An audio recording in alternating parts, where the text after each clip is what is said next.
Não, e eles morreram, olha só, eles morreram assim, tem um vídeo que tem no YouTube do George comprando um equipamento de vídeo, tá ele e o Jeff Lynne numa loja de vídeo, e o cara lá, um vendedor deixou uma câmera ligada. E aí o George tem uma hora que saca que a câmera tá ligada e falou, pô, o cara tá filmando a gente, não sei o quê. E aí depois eu vi uma entrevista do Jeff Lynne falando, pô, o George não sabia quanto custava nada e ele não dava com dinheiro, porque não tinha, ele nunca precisou, então ele não tinha dinheiro. E aí? Agora só, ó, o Yoko levou também uma culpa grande pela imprensa, mas o Paul levou demais, né? O Paul levou paulada. Por que então o Paul resolve ele mesmo assumir no disco McCartney 1 e botar por escrito e jogar no ventilador, né? Ele queria... Ele já tinha jogado. Ele já tinha jogado. Esse belo disco que aí estava sendo mostrado pelo Alan James. Ele já tinha jogado naquela entrevista que ninguém pegou, que o Alan citou, e aí aquela coisa, aí entrou cifrões nos olhos do Paul. Ele falou, pô, eu vou botar isso aqui, que isso aqui vai fazer o meu disco vender. E olha só, vendeu que nem água. E vendeu. Não deixou de ser uma vingancinha também dos outros 3 terem ficado contra ele. Também. Venenosa. Isso. Foi fel. Rancor. Chico, que entende disso, fica quieto, mas ele sabe.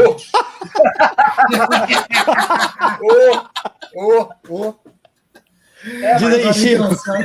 Não é porque você recusou um pedaço daquele chocolate garoto quando a gente estudava na 4ª série que eu tenho raiva de você, tá? E não é só isso, Chico, ele ficava pedindo tasco de tudo. Ele quer tasco. Não, aí tem um ponto interessante. Assim, que o Paul usou, né, como até depois o John acusou, e acho que ele foi bem, né, certeiro nisso. O Paul usou o fim dos Beatles para vender um disco. De fato, ele usou para vender o disco, sim. Aí depois tem, né, em livros e tal, algumas entrevistas, que o Paul ficou perplexo quando as pessoas leram aquele comunicado lá, aquela auto-entrevista, né, que foi distribuída com as cópias promocionais. Porque as pessoas entenderam errado, ou que as pessoas levaram para esse caminho. Pô, o cara fez isso, sabe, justamente para... Totalmente... Né? Não, foi nada bobamente. Não foi por acaso. Totalmente. Foi muito proposital. Agora, o disco... Mas depois o que dá uma reflete, sabe? O disco reflete o clima que estava rolando? Vocês acham que aquele McCartney 1 tem toda essa vibe negativa? Não. Eu também não acho, não. Não acho isso. Também não. Na verdade, eu vou até ser sincero, eu acho que o McCartney 1 não tem vibe nenhuma. É uma confusão de vibes. Que vingança sua, só porque ele acabou com os Beatles. Eu gosto. Um disco bom, mas que é eu gosto do disco, mas ele não tem uma direção. Ele não sabe onde ele quer chegar. Ele não sabe onde quer chegar. Ele não sabe nem de onde quer chegar. Eu acho que, por mais que eu adore esse disco, eu amo esse disco, e eu repito, esse disco é o que me fez querer ser músico. Se não fosse o McCartney 1, jamais teria aprendido a tocar instrumentos. Então, assim, mas eu acho que o que contribui é que, metade é gravado na casa dele com um som horrível. A outra metade é gravada em estúdios profissionais. Então, não tem coesão. É um monte de... Sabe? O disco é tão perdido quanto ele estava no período que antecedeu essa gravação. Rapaz, se você quer ouvir um disco que relata bem separação de Beatles, essas coisas todas, ouçam Plastic Ono Band. Esse sim é um disco. Esse é um disco direcionado para cacete. Aí é esse. Eu acho, olha só, eu acho o Things Must Pass um disco rancoroso também. Muitas letras. Acho que a música Is It a Pity seria o final perfeito de créditos de qualquer documentário sobre Beatles, porque aquela letra ali, bicho. All Things Must Pass é uma letra que pode falar sobre separação de Beatles. Na toa que ela encerra o episódio 1, né, do Get Back. Né? Aquela demo de Is It a Pity. Tem muito a ver com o final. O Auá tem a ver com aquilo. Pô, você pega umas 6 músicas daquele disco. No dia que ele saiu da banda, né? Mas nenhum deles termina uma música dizendo I don't believe in Beatles. Essa é realmente. Ou seja, o disco do McCartney, que diz que se separou, é o que menos tem cara de separação.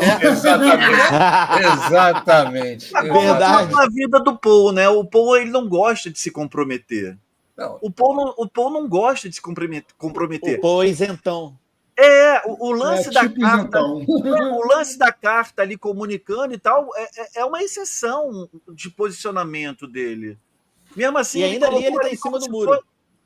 Ele coloca ali como se fosse uma entrevista que ele concedeu, e a gente sabe que não foi uma entrevista criada, uma auto-entrevista. A mesma coisa eu botar aqui, eu me posicionar assim, achar que eu fui convidado de um podcast e eu tô falando, não, acho que o Pitadas do Sal, como você perguntou, eu acho. Tem gente que faz isso na internet, né? Aí tu fala, onde essa pessoa tá dando entrevista? Que podcast que ela foi? Não existe, ninguém acha. Assim, eu criei o Pitadas do Sal há 5 anos, sem a mínima pretensão, e hoje ele se tornou esse fenômeno na internet. O Paul McCartney meio que fez isso de forma analógica. É verdade. Ninguém perguntou nenhuma para ele, mas ele resolveu responder as perguntas que ninguém fez. Eu amo o Paul McCartney, mas o barato da gente aqui, e eu espero que da maioria dos fãs, seja isso, a gente reconheça a beleza e a importância da obra da banda que nós somos fãs, mas a gente não fica passando pano para tudo, só para algumas coisas. É isso. E o Paul nunca gostou de se comprometer. Tanto é que, no decorrer desses 55 anos, ele já criou outras narrativas de coisas que aconteceram que a gente sabe que não foi daquela forma como ele adora reescrever a história. Eu adoro quando ele fala que a música tal eu fiz 57,43% da música. Eu acho sensacional isso. Caraca, isso tem naquele Menes Fronal. Ele faz muito isso. Não, mas eu ainda acho que o pior e o John contribui com 20%. O que eu acho, mas o que eu acho ainda pior é aquela história do Blackbird. Aquilo ali me incomoda profundamente. E todo mundo comprou. Não, aquilo foi por causa dos direitos civis americanos. Cara, 50 anos depois ele inventou essa narrativa e a galera comprou. E a galera acreditou. Ali se falava, cara, nunca teve isso, ninguém nunca falou desse negócio. Mas por que a galera comprou? Porra, é o Paul McCartney. Exatamente. E ninguém mais está lá atrás para lembrar de como é que foi feito. Ele vai dizer, eu fiz naquela época pensando nisso, e aí? E o Paul McCartney, cara, ele também, além de ser esse cara isentão, ele é sedutor, né, cara? Ele é o relações públicas da banda. Acho que vocês deviam vestir logo a carapuça. Isso não vai ficar. Nós estamos aqui, a gente não passa pano para ninguém. É um bando de viúva. Vai fechar aqui no sal. Mas todo mundo...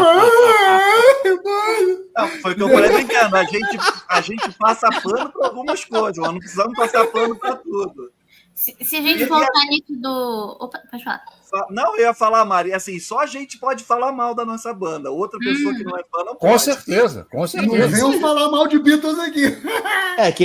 Que nem tem um negócio, a história lá que o Jim Keltner conta, né? Que ele foi fazer algum comentário sobre o Paul pro John e pro Josh, falou, opa, peraí. O John e o George estavam metendo pau no Paul. O John e o George metendo pau no Paul, ele foi se meter e levou uns pau. Aí o Jim Keltner tomou fora, não, a gente pode falar mal do Paul, você não.